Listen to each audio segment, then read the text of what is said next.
High friends, welcome back to my channel. So आज मी share करते होळी स्पेशल व्लॉग. त्यामध्ये मी आम्ही होळी कशी सेलिब्रेट करतो हे शेअर करते. So let's see. तर हुताशनी पौर्णिमेला हा सण साजरा केला जातो.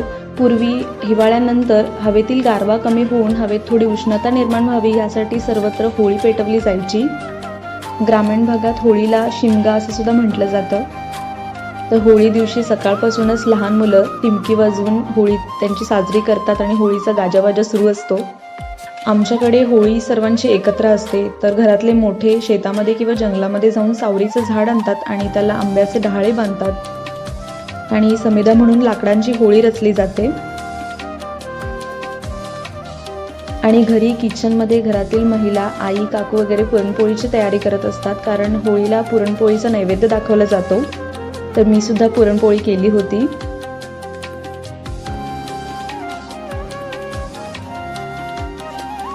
तर अशी माझी पुरणपोळी खूप छान झाली होती.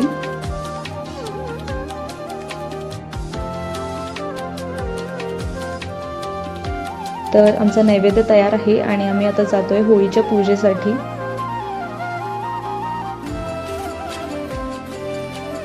असं सगळेच आपापल्या घरातून पोळीचा नैवेद्य आणतात आणि तो होळीला दाखवला जातो.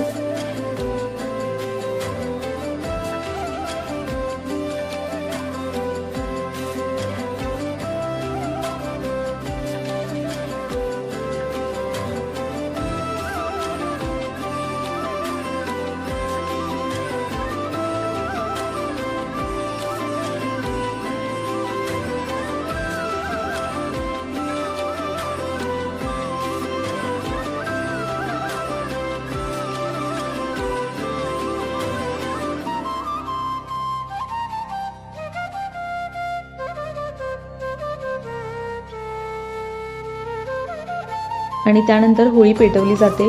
लहान मुलं होळीभोवती खूप हौसेने प्रदक्षिणा मारतात आणि सगळे होळीच्या पाया पडतात आणि एकमेकांच्या मनामध्ये असलेले राग, रुसवे, गैरसमज होळीच्या अग्नीमध्ये विरून जाऊ दे अशी प्रार्थना करतात. सो अशी आमची होळीची पूजा खूप छान झाली.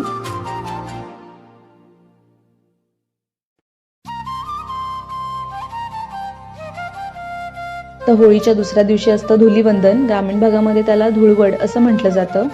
तर आमच्याकडे धुलीवंदन हे असं मातीमध्ये पूर्ण न्हावून खेळलं जातं.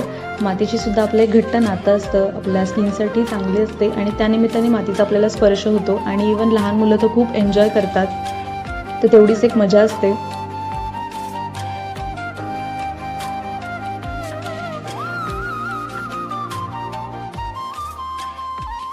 आणि या दिवशी इव्हनिंगला आमच्याकडे मोस्टली नॉनव्हेज बनवलं जातं, चिकन, मटन.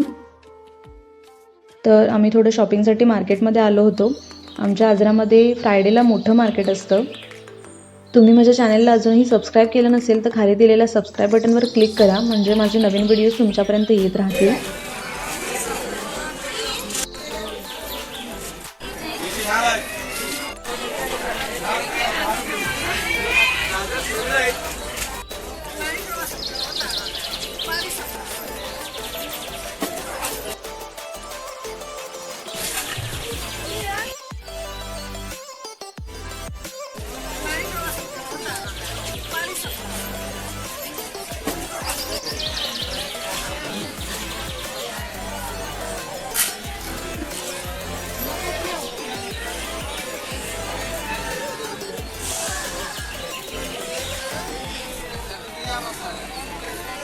आणि इथे मस्त गरम कुरकुरीत टेस्टी भजी मिळते आणि मी व्हिडिओ शूट करत होते तर ते लोक खूप कन्फ्यूज होते.